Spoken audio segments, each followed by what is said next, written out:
Here we go. Welcome to Jackal's Wrestling Entertainment Pod. As always, Caleb and Jeremiah. And we're going to jump right into a busy week. We also had Vengeance Day, NXT pay-per-view last night. So we're going to jump right into it with Raw. Raw, we kicked off with a Jey Uso promo. Gunther would attack him. But I think that attacking only led to setting Jey Uso off and deciding he wanted to take that world title from Gunther. What did you think of that big promo? And now we know who Jey Uso is facing at WrestleMania. Exactly. I think it was just an awesome way to set you up. We had a strong feeling like we're talking about with Saturday Night's main event match and then the feign that Jey Uso was on the fence, but he golfed Gunther. And a great way to set that up, and Gunther keeping his word. He told Jey Uso, if you decide to go in, although he hadn't yet, I think Gunther kind of knew. He said he was going to make his life a living hell every weekend, and he started that off. He did, and really awesome to just know before even Elimination Chamber, we'll get to it, but we know both of one of our women's world title matches, one of our men's world title matches. That's cool to know you have a lot of time build towards them. Exactly. Royal Rumble winners matches are set. And next up we had what I thought was an amazing tag team match. It was Io Sky and Dakota Kai against Liv Morgan and Raquel Rodriguez. What did you think of this match? I'm with you. That was an awesome match, and I'll just tell you right now, it's already a match of week candidate. It was just a great tag team match to kick off Raw. We've been talking about Liv and Raquel's, actual tag team division against the champs, but yeah, sometimes maybe just with singles, aspirations or even injuries, you forget how good Damage Control are on tag team. I mean, Io and Dakota Kai were tag champions a few years ago and had great matches. So, kind of see that tag team, them tag team up again like that was really awesome. That's true. It was, and Damage Control picked up a victory in that one, and then we moved on to Bayley and Lyra Valkyria, where Bayley would qualify for the Women's Elimination Chamber. What did you think about this one? Another awesome match. Again, Bayley, she's been on momentum. She's been a point everywhere. We'll get more to that as the show goes on. But yeah, great match. Valkyria gave Bayley a heck of a fight, and in the end, Bayley just wound up outsmarted her a little bit. Next up, we had the return of AJ Styles. He was out there. He was talking about what he plans to do. He plans to get gold on Monday Night Raw. Then he was interrupted by the Judgment Day, more so Dirty Dom. But he tried to spoil AJ Styles' return. What did you think of this? Awesome promo. Great to see AJ Styles back. AJ Styles seems to be, right now, going in the face direction. I think he was a face before he got injured. I know he had just, before that, he had done the story with Cody last year. Dirty Dom, as always, Great Hill, Carlito coming in. And I'm just interested to see, I wonder if it's going to set up with the Judgment Day's leader, someone who AJ Styles has a very long history with. Yeah. And very good match. What was he at TLC a few years back? Yes, 2017, impromptu when everyone got sick and you got AJ Styles against the Demon Finn Balor. And yeah, that was an awesome match. Next up, we had the War Raiders defeating the Creed Brothers by disqualification, and I have a feeling this is not the last we see of these two tag teams, and to be honest, sign me up. It was a hard-hitting match. Yeah, it was. It was just down, old-school, brawling match. I'm with you, because I think they thought that the end was near. They ended up by disqualification, and they didn't want to, get pinned. They still want to be in title contention, and yeah, I'm with you. It's far from over, so it'll be interesting to see. Chad Gable told them that he wants take titles from them when he comes back, and he told Ivy Nile he wants the Women's Intercontinental title from her. Will they get it before Chad Gable returns? Well, quick segue from what you just said. Tomorrow night on Raw, Adam Pearce announced on social media today that Ivy Nile will take on Dakota Kai in a number of contenders match for the Women's Continental Championship. So she's trying, and Creed Brothers have momentum if they get maybe a street fight. We'll have to see. That's true. Next up, we had a CM Punk promo. As always, amazing CM Punk promo. But this time he was interrupted by Logan Paul, and CM Punk would say, "Buy the music." It was new Logan Paul music. He didn't even know who it was.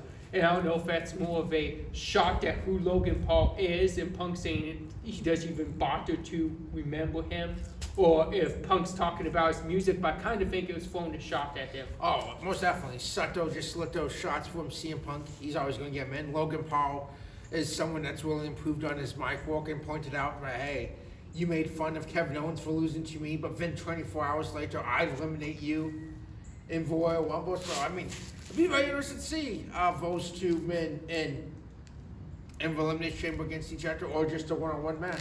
Yeah, me too. Sign me up for that one. Next up, we had Logan Paul qualify for the men's Elimination Chamber by beating Rey Mysterio clean with his new move, the Paul Vorizer. What'd you think of this one? Awesome match, great match.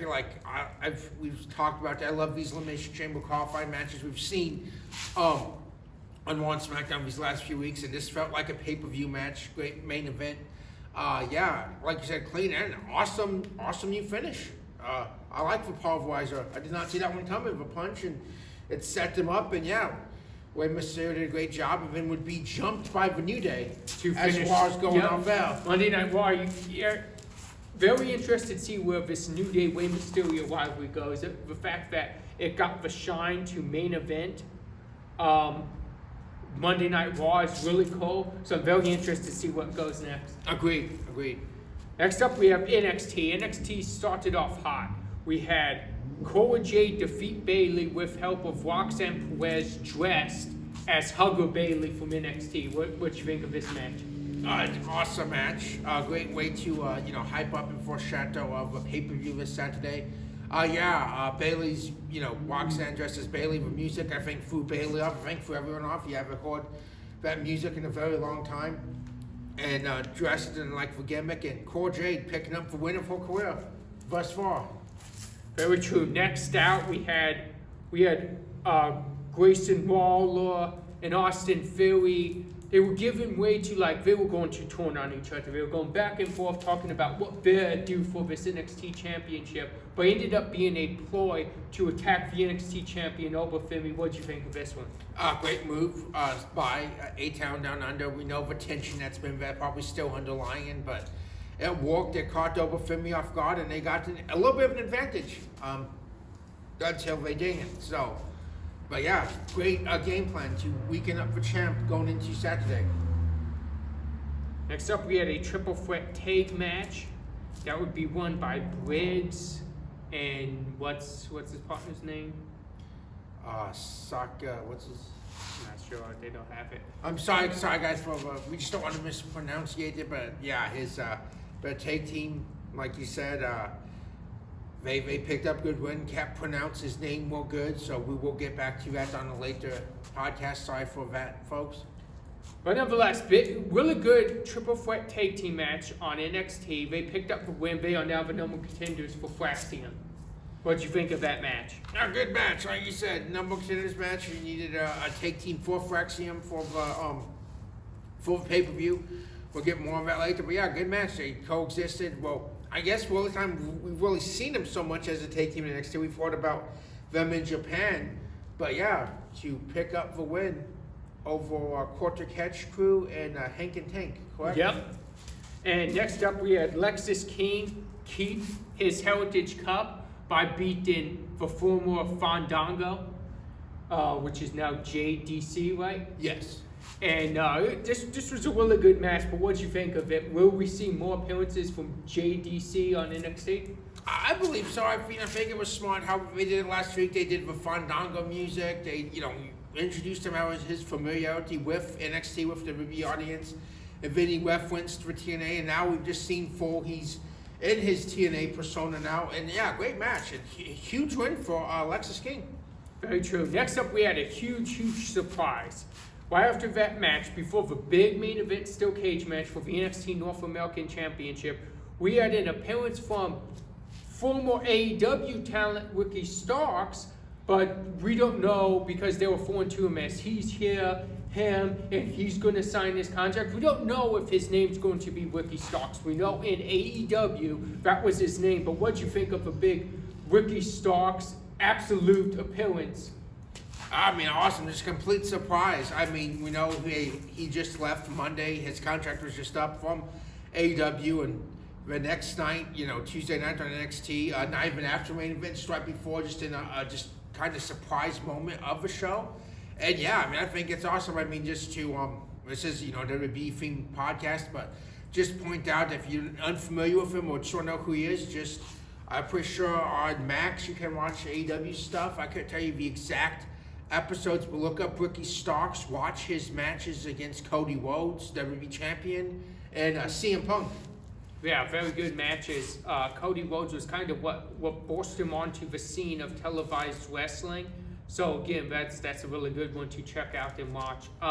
Next up, we had our big main event that we just spoke of, where we had Tony D versus Ridge Holland in a steel cage match.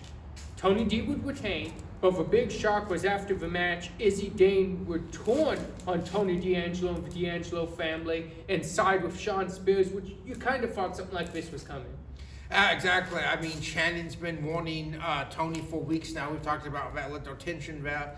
And yeah, I mean, I just point out, great match. Ridge has done better since, he's went back to NXT.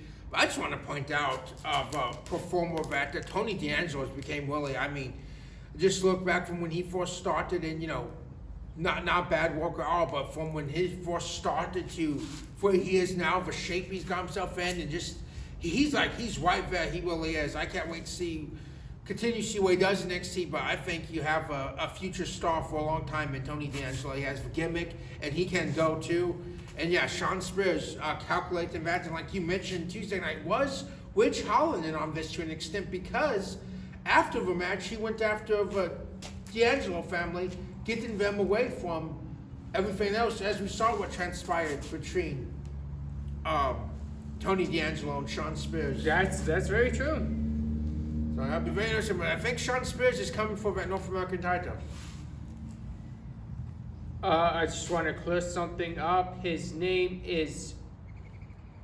last name's Inamura, so we'll refer to him as Josh Briggs and Inamura. Just to clear that up, I just want to respectfully clear that up and get his name right on the podcast. But now we jump to SmackDown. SmackDown kicked off with WWE Undisputed Champion Cody Rhodes. He was interrupted by Drew McIntyre. What'd you think of this promo? Then after Drew came out, we saw Jacob Fatu and Tama Tonga come out. Then even after that, we saw Solo Sikoa once again. What do you have for me on this one? Oh yeah, I mean, great way to kick it off. And we've noticed that theme from like the last, I want to say, 2 or 3 weeks of Undisputed WWE Champion Cody Rhodes kicking off SmackDown. Drew, I mean, Drew qualified for the Chamber. He's saying he's going to be raised, telling Cody, I'm coming for you. Jay said he's going after Gunfor. He said, I'm going to win the Chamber. I'm going to come after you. Fatu came out, and Cody said Solo's not getting a shot at the title again. That's not what this is about. And Jacob said no. He wasn't talking about that. He was telling Cody he was going to go into the Chamber later on tonight, and he was going to bring it back to his family that never left. And then we see, like you said, Solo appear on the screen. And before Cody could go back there, Jacob does this and says, no one talks to him before I talk to him. And him and Tama head to the back to find Solo. So very awesome way, I think, kick off SmackDown. I do too, and I think there's something brewing, and we'll talk about later on because even more happened, but I think there's something brewing, and we may, at WrestleMania, we may actually see Jacob Fatu versus Solo Sikoa. And if so, I've been wanting to see that match for a very long time, so I'd most definitely be down for that. Agreed. Next up, we had Naomi defeating Chelsea Green to qualify for the Women's Elimination Chamber. As much as people are talking about the Men's Chamber, just want to point out that the Women's Elimination Chamber is pretty stacked too. What do you think about? Oh yeah, I agree. I mean, great match. Like I said, Chelsea always just does a great job. She's United States champion. She's elevated. Right now, she's helping keep that being a good, I think, inaugural holder for that champion. We know Naomi's a main event talent. Always, top of a card. I think that was a good match. And yeah, I mean, we have Naomi, we have Bianca, we have Bliss, Bailey. I mean, that is right there. Is there anyone else? No, that's just 4 now so far. I believe so. I believe just 4. But just the star-studdedness right now of that thing is amazing. And tomorrow night, you have Raquel and Roxanne qualifying. Fans will be rightfully deserved for that one too. Next up, we have the Machine Guns against Humberto and Garza. What did you think of this match? I thought was high impact, a lot of pace, and just high flying action. Yeah, it was. It was, like I said, high impact, high pace, good match. Kind of fast match, kind of quick. A little bit back and forth, but Machine Guns pretty much came away pretty dominant with that victory. They did. Next up, we had Shinsuke Nakamura come out. He was going to go on and talk about what was next. He was interrupted by LA Knight, who was then interrupted by The Miz, which then led to a match, LA Knight and The Miz, and LA Knight called The Miz and Drew McIntyre the biggest crybabies in WWE. What do you think of that one? Awesome promo. I was not expecting The Miz to come out, and that was a cool surprise. And yeah, I mean, they most definitely have that title in WWE. It's hard to think of any two other superstars who complain or cry in LA Knight's words as much as those two men do. But yeah, awesome promo back and forth, and awesome match. I mean, I could watch more of LA Knight than The Miz myself. That was a solid match. Same, they put on a really good one, and then LA Knight made his intentions known that he still has his eyes set on Shinsuke Nakamura. Next up, we had Carmelo Hayes defeat R-Truth. What'd you think of this one? It was a match I was a little surprised to see, but it was put on the show and they actually delivered. Pretty good match. Yeah, we did. And Carmelo's picking up some wins. He got Tozawa last week. He got Truth this week. He was on a little bit of a losing streak. He's trying to gain momentum. The great thing about Melo is win or lose, his character is, it don't matter. He's just going to be in your face. He's always going to be an elegant individual, and he's always going to talk himself up, and just great character work. And yeah, R-Truth can still go. I think he's in his 50s, so shout out to R-Truth. Yes, I agree with that. R-Truth's doing amazing. Next up, there was a lot going on, so stick with me as I explain this, and then I'll get your comments on it. So next up, we had Stratton vs. Nia Jax for the Women's World Championship. So the match would end in a disqualification because Candice LeRae would interfere. Okay, well, after that, they would start the beat down on Tiffany Stratton. She would be saved by Trish Stratus, but then the beatdown would happen on Trish Stratus. Then after that, we would get the entrance of Charlotte Flair, who would tell Tiffany Stratton, "I choose you" at WrestleMania, and as we spoke on earlier, that's how we have a WrestleMania match. But even on to that, we have a Trish Stratus and Tiffany Stratton against Nia and Candice LeRae at Elimination Chamber. There's a lot there, but what's your opinion on all of it?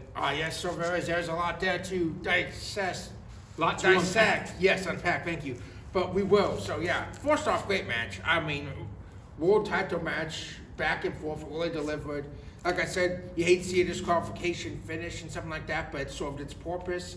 If I'm Nia, I'm still a little mad at Candice because she just went straight for the in the match, blatantly in the ref's face. She didn't even try to do it in a way to give Nia the advantage, but Nia took them both out. Then, like you said, Trish tried to make the save, and Trish got taken out. Nia's a dominant force, we know that. And yeah, Charlotte Flair came down, made her decision, and I'm guessing, we were talking about this, not knowing where they're going to go. I'm guessing right now, Stratton is the babyface. I'm guessing. Because Charlotte did a very Hill way of deciding that that's who you're facing, just how she did it. She didn't even save him. Yeah, and she's just like, hey, if you can, look at me when I'm giving the announcers because I pick you. And it's like she was down on the mat after Nia Jax just dismantled her. And I want to also say that this, in my opinion, is these matches, these long matches Stratton's doing, showing she can be a main event talent in WWE. Oh, exactly. And now, we know she's had fanfare for like the last year on and off. They've pushed her that way. Trish Stratus. Last time Westlane was a heel a few years ago, but now she's a face that's going to be in Toronto, so of course they're going to cheer for her. So she's really getting that baby face rub right now. So that's very be true. Great to see where that goes. And Charlotte and Tiffany, like we said, sign me up as a dream match. Yeah, I'm waiting for that one. Next up, we had what I thought was an amazing, barbaric match, and what much more could you expect from the three monsters we had in the ring? You had an Elimination Chamber qualifying match between Damian Priest, Jacob Fatu, Braun Strowman, and again, a lot of their appearances. We had Solo, Tama, and Cody Rhodes all come out in this one. What'd you think of this match, and why do you think Solo came out, looked like he was trying to help Jacob Fatu, but he ended up really, really messing him up. Do you think Jacob Fatu is going to forgive Solo, or do you think this is going to stop for Whippo and the former new bloodline? That's a great question. Yeah, because like I said, I mean, Solo said when they talked backstage earlier, hey, this is your chance, bring it back to your family. I'm all for you. I love you, Jacob, like Jacob would say to Solo. But then, yeah, he spikes Strowman, but then Cody gets in there. They try, take care of Cody. I mean, and it's an honest mistake. Solo wasn't trying to go for Tama, just Cody ducked. It upset Jacob. Eventually led to his distraction, getting him out of the way, and Priest to come in and pick up the victory on the fallen Strowman. But I don't know. It's not looking like, I don't know how Jacob really is one you can really talk to and try to calm down and get ahead of. Solo has his work cut out for him. But from my point of view, I don't think Solo was aiming for Tama. He was trying to get Cody. No, I don't. He tried. He took out Strowman. He's trying to help Fatu. Just Cody was not going to have it. He's tired of Solo, and he's going to put a stop to him. Yeah, that's true. Next up, we have our big pay-per-view. We have NXT Vengeance Day. We start this one off fast. First match was the NXT Women's North American Championship, and Stephanie Valcour would finally capture gold in NXT. What did you think about this one? We'll talk about later on, but it looks like Valcour has her eyes on utter gold as well. What do you see? Yeah, I mean, great match, great way to open you up. Stephanie held her own against Fatal Influence. Essentially, 3-on-1, she took everyone out. And then, yeah, she at the end still comes in and beats Fallon Henley, gets her first taste, I feel, of many to come in her WWE career. Awesome match. And yeah, we'll see later on tonight. Her night was not over just yet. No. That's true. Next up, we had our NXT Championship match, Fraxium versus Briggs and Inamoa. This match would end in Fraxium retaining, and then a mysterious group would attack Fraxium, and we would see this throughout the night. We'll get to it later on as we go, but what do you think of this take title match, and what do you think of a mysterious group that started their attacks after this take title match? Yeah, a great take title match, back and forth action, and in the end, Fraxium picked up a hard fought victory. I mean, like we've come to know, but we just know how awesome of a take team they are. Shout out to Briggs and Nakamura too for just how good the show they put on. Yeah, and it's this theme, like you said, we'll see it. I guess Dion Lennox is the only one I'm familiar of, and I don't mean that as an insult to anyone. I don't know if these people have been on before, and I don't know them under the mask or if they're just now debuting. But yeah, like I said, we'll see them later on, and just very interesting. What's the motives, and what does this faction want? And we'll talk about it later on, but we'll get to more about this group when we get to that point later on. But next up, we had a very surprising Eddie Thorpe defeating Trick Williams in a strap match. What'd you think of this one? Yeah, I mean, great match back and forth. And Eddie Thorpe, like we said, this man has really, he's elevated his game. He has. These last few months, this man has. He has propelled himself up to a main event level, and I did not see that one coming. I mean, shout out to Eddie, but I thought Trick was going to get some retribution. It's been a bad month for Trick, and it's not getting any better for Trick Williams, but huge win for Eddie Thorpe. I mean, I think that puts him right back up in title contention myself. But yeah, just one night for Eddie Thorpe. Career win right there over Trick Williams. And then next up, we had Ethan Page defeat Javon Evans again. And it's not even just about the defeating him. It's about Javon Evans seems like he's so angry he's not going for the wins at times against Ethan Page. It seems like every time that's costing him, and Ethan Page ends up doing more and more to go right back after that job. What do you think of this one? Yeah, I agree with you, and I love the storytelling so far. Just the range that this has taken. And yes, Javon Evans, you've seen points where he could have maybe put Ethan Page away, but his anger has consumed him so much that he'd rather inflict more pain on him, try to, a pound of flesh, so to speak, to get payback for that jaw wired shut. And in the end, Ethan Page, you can't leave him laying there. He's going to figure a way to win. He's going to, again, attack that jaw because any means necessary, he's going to win. This man does not care. I don't think he has a heart. He's going to just go in there and win. And yeah, a great match. I love the storytelling there, but it's not over yet. This is far from over. Yeah, it's very far from over. Next up, we had our NXT Championship match. We had Obafemi defeat Austin Theory and Grayson Waller. This was a really good triple threat, and at times you actually thought maybe the title was going to change. It ended up not, but then after the match, like I said, we talk about them again. We had that mysterious faction attack the NXT champion and leave Obafemi laying. Yeah, like I said, awesome match. I think we're really going to just see the Willie imploding of A-Town Down Under here real soon. I mean, I actually thought Austin Theory had it. I thought he was going to become an NXT champion until Waller pulled the referee out. But I mean, great match, and it's something that's so. You look at Obafemi and you see the stature, you see the build of this man, and you look at believability, and the fact that Waller and Theory made it believable at times. Wow, can this man lose? Is there, a whole crack in the armor?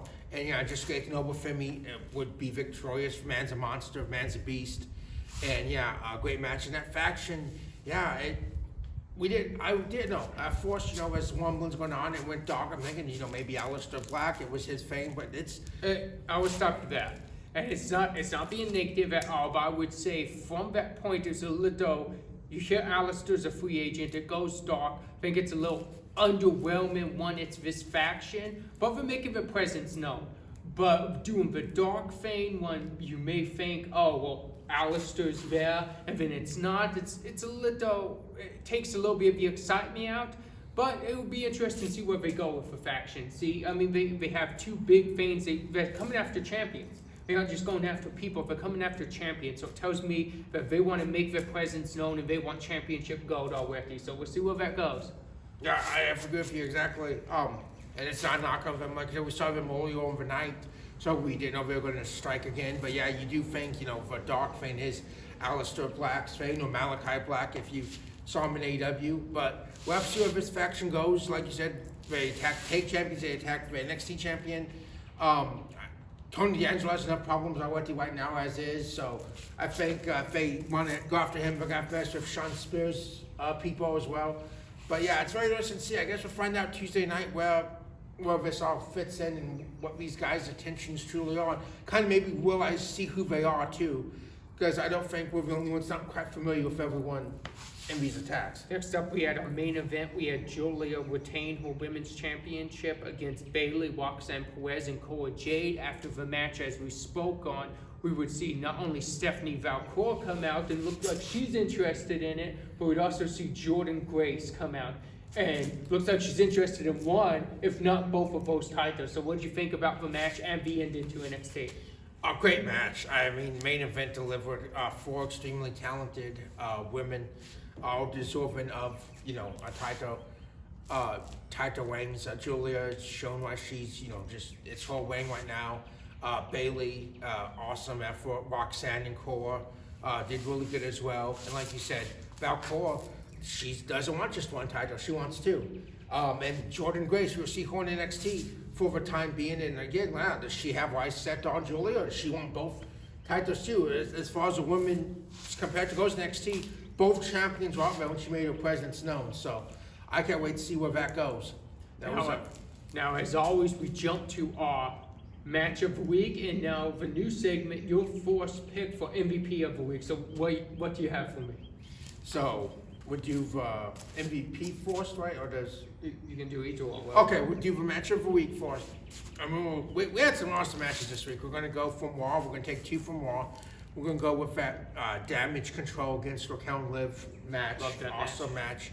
We're going to go Logan Paul and Rey Mysterio. Love that Again, match, awesome too. match. We're going to go for NXT. We're going to go that steel cage main event between D'Angelo and Ridge Holland. Hard-hitting match. We're going to go SmackDown, and we are going to go that main event triple threat match of monsters, Strowman, Fatu, and Priest. And we're going to grab two more matches from the pay-per-view. And great show by our pick out your opening and your main event. I've got the Fallon Henley and Stephanie Valcour match for the North American Women's Championship. And I've got that women's fair four-way. And awesome week, awesome matches, but I have to go that fair four-way last night. It's just a big, Really delivered it. match, Phil, and it was in one way to really say, hey, Julia's the woman right now, face of NXT women's division. We're going to run with her. We put her over looking strong, and like you said, afterwards, see where the future goes. And now, again, I have to go with the MVP for the week.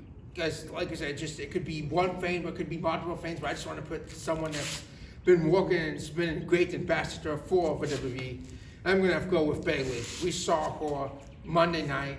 Qualifying for the Elimination Chamber. Exactly. We saw her versus Cora Jade Tuesday night.